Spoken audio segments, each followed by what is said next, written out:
What's going on YouTube? Mr. Wheels here once again, welcoming you to another edition of Sports Talk. This is part one of a four-part series that I'm going to do on the NHL, my 2015-2016 NHL season preview. Part one, the Atlantic Division, is what I'm going to go over today. And the reason I'm doing it this way is because if I do the entire league in one video, it'll be too long. So I'm going to do the Atlantic Division, and I'm doing it with the teams that did the best first. So in the Atlantic Division, it will be Montreal, and going from first to eighth. And in the coming days, you'll see the rest of the league. So let's get into it. What I do is I get most of my information on who teams picked up, who they subtracted from NHL.com. I'll put the link below, and let's get started. Montreal, they were 50, 22, and 10 in 2014-2015. That was first in the Atlantic Division. They won the division. They lost in the second round to the Tampa Bay Lightning. They have re-signed Jeff Petrie to a 6-year deal, and they've added winger Alexander Semin and winger Zach Kassian.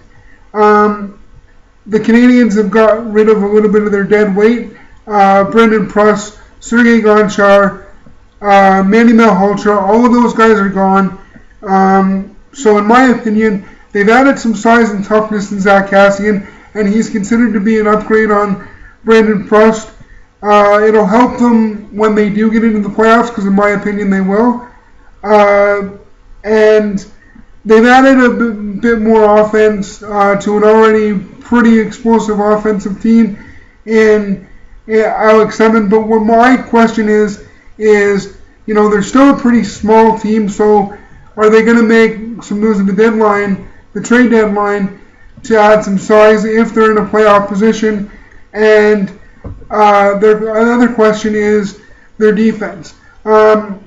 Jeff Petrie, he's a good defenseman, and they've got a good top two in Subban and Markov, but Markov's getting a little bit older, so they really can't rely on Carey Price for everything, even though he was the MVP of the league and had a very good season, a career year last year.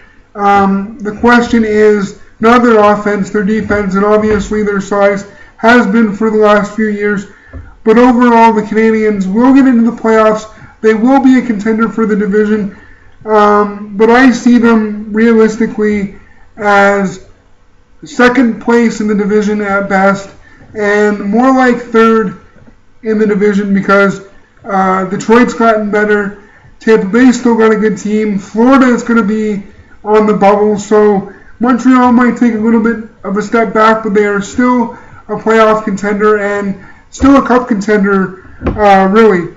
Let's move on to Tampa Bay. Now, I get my information from NHL 30 teams in 30 days. Tampa Bay has not been done yet, but here's what my opinion is on them. They were second in the Atlantic Division last year. They got to the Cup final and lost to Chicago. Their core group is still together. And they're a contender for the division title. In my opinion, they are the outright favorite to win the Atlantic Division. In my opinion, I think the expectation is high. They've got that triplet line that everyone is so high on.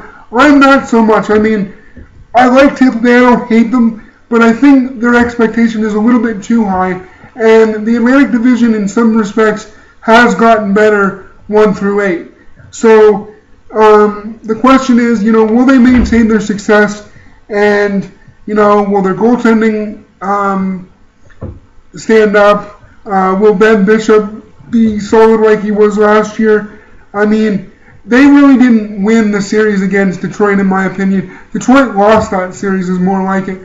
That playoff series. Detroit was up 2-1. They were up 3-2, and they still lost.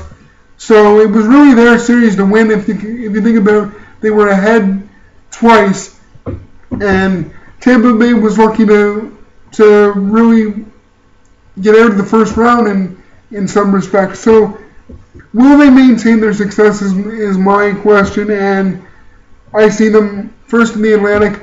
Definitely a playoff team. I won't say any more than that.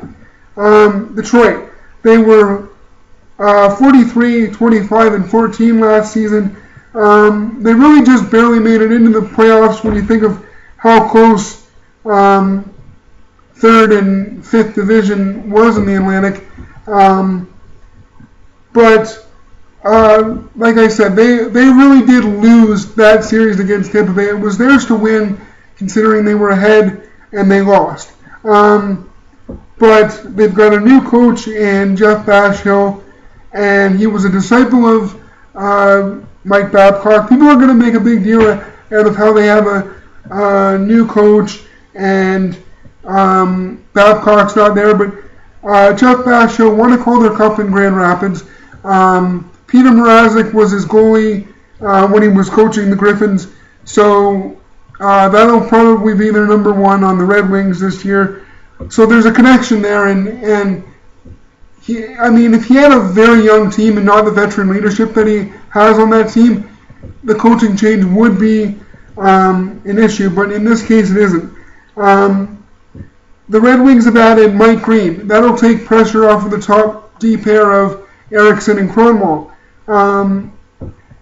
They added Mike Richards. They finally have a legitimate second-line center, and they really missed Valtteri Filppula if you watched that playoff series last season. A guy like Valtteri Filppula was one of the reasons why Tampa Bay won that series, in my opinion. Detroit has gotten rid of a little bit of their dead weight. Stephen Weiss, who never really panned out in Detroit, is gone. Eric Cole is gone. Long-time Red Wing Dan Cleary is gone. Marek Zedlicki is gone. And Mike Green is really an upgrade on Zedlicki. So, all that being said, the Red Wings have some depth on defense. They've proven to be a contender for the last 24 years. I believe they'll make it into the playoffs.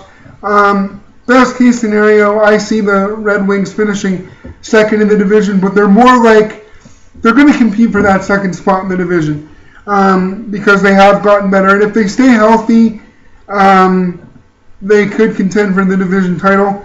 It's a long shot, but I think they're definitely a playoff team. There's no question about it. But, saying that, Pavel Datsyuk might miss the first part of the season, but Brad Richards is there to pick up the slack. Gus Nyquist, Timu Pekalainen, Brendan Smith, a bunch of guys have been signed to contract extensions, and draft prospects Dylan Larkin and Anthony Mantha will probably see playing time this season. So the Red Wings will be okay, and and I do believe they will be second or third in the division. Let's move on to the Ottawa Senators. They were 43, 26, and 13, fourth in the division in 2014-2015. They were very identical to the Red Wings. They added Matt O'Connor, who I haven't really heard of him. I think he's more of a prospect. And they've lost Eric Condra, Robin Leonard, and David Langlois. Now, they didn't really lose a whole lot. But the question is, what kind of year will Andrew Hammond have? A lot of people still have questions about him. He had a great second half of the season and was the main reason why the Senators got into the playoffs. But, that late season push, I really like the Tampa Bay Lightning. I really question whether the Sens can have really done enough in the offseason, added enough to really maintain their success. And Mika Zibanejad, Mark Stone, most notably have got contract extensions.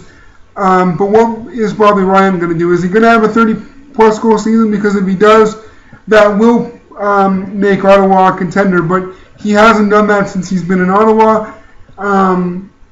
In my opinion, he's probably not the best guy in the dressing room. I question whether he's a leader. I question their depth at center and on the wing. So, I mean, they would have to make some moves at the trade deadline and get better if they're really going to make a push towards the playoffs. Let's move on. And Ottawa they're more of a bubble team in my opinion. I'm saying no for the playoffs. Let's move on to Boston. They were 41, 27, and 14 last season. They narrowly missed the playoffs. They've got a new GM in Don Sweeney. Peter Chiarelli is out. They've added Matt Bolesky and Jimmy Hayes. I don't think they've added enough, considering they lost Milan Lucic, Dougie Hamilton, which a lot of people are not happy about in Boston, Carl Soderberg, Riley Smith, Greg Campbell. All those guys are gone. And in my opinion, that means Boston will miss the playoffs because Zdeno Chara is getting older. Dennis Seidenberg is getting older, and those guys are more injury prone considering their age. And I really don't think they've picked up enough guys and addressed enough areas to make the playoffs. And that's really all I have to say about Boston. Now, moving on to Florida, and Florida is an interesting case. They were 38, 29, and 15 last season. That's good enough for 6th in the Atlantic Division. Aaron Ekblad was Rookie of the Year. They've got a lot of young talent. And the question is, what kind of sophomore season will Ekblad have? We've seen in the past with guys like Nathan McKinnon and others that it's hard to have a good sophomore season. So there's that question. The Panthers really didn't add anybody at all, but their core group of young players is still together. Jonathan Huberdeau, Nick Bjornstad, Alexander Barkov. I mean, these guys are really deep at center. They signed Jaromir Jagr for some veteran leadership, which I was surprised that he stayed in Florida. I was surprised he even went to Florida at the trade deadline. But they did make a late season push for the playoffs. They've got a veteran goaltender, and I mean, compared to teams like Ottawa and even Tampa Bay in terms of goaltending, I mean, if Florida gets their act together, look out, because they could definitely be. They are the definition of a bubble team for the playoffs, and they are the epitome of a dark horse in this division. They could really, catapult a lot of teams and get into one of those top 3 playoff spots in the division. I mean, I'm really excited to watch Florida. And, 2 years ago, I said, Florida was going to be a team in the future. And I'm not kidding you. I mean, it's now or never for the Florida Panthers to see what they do and if they will make it into the playoffs. Because they have a really good defense if you consider Ekblad and Branson and Dmitry Kulikov and among others. I mean, I'm really excited to see what they do. Let's move on to the Toronto Maple Leafs. And I could talk forever about the Leafs, but I won't. They were 30, 44, and 8 last season, good enough for 7th. And if those wins and losses were reversed, they would have been a playoff team. At the start of the year, they were the highest scoring team in the NHL, and they just had a really bad second half. So, a lot of changes. New GM in Lou Lamoriello, which I don't like because, in my opinion, he's too old. Mike Babcock, their new coach, and he is predicting pain. This is going to be a painful season. But it's not all bad. The Leafs, as you know, traded Phil Kessel. They got back Kasperi Kapanen and Scott Harrington and Nick Spaulding from the Penguins. That's not so bad. I mean, right now, I think for the future, the Leafs won that trade. They brought back Daniel Winnick and signed Sean Matthias and Devin Setaguchi as well. And Setaguchi only got professional tryouts, so he will be at training camp. But if he makes the team, I mean, if you consider Bozak and Matthias and Setaguchi down the middle, I mean, it probably won't. They probably won't end the season that way, but that's pretty deep at center to start the season. And they also signed P.A. Parenteau as well. The Leafs got rid of Kessel, Trevor Smith, Brendan Kozin, and David Booth. And, I mean, those guys, you know, other than Kessel, who's going to have a good year in Pittsburgh, they really didn't lose too much. The big question is what now happens with Bozak and Phaneuf. You know, if the Leafs are doing well, this whole rebuilding thing maybe push back a little bit. It probably shouldn't, because they're on the right track with draft picks, but you never know. It'll all depend how the first half of the season goes. Let's move on to Buffalo. They were horrible last season, and I didn't expect them to be this bad. They were 23-51-8,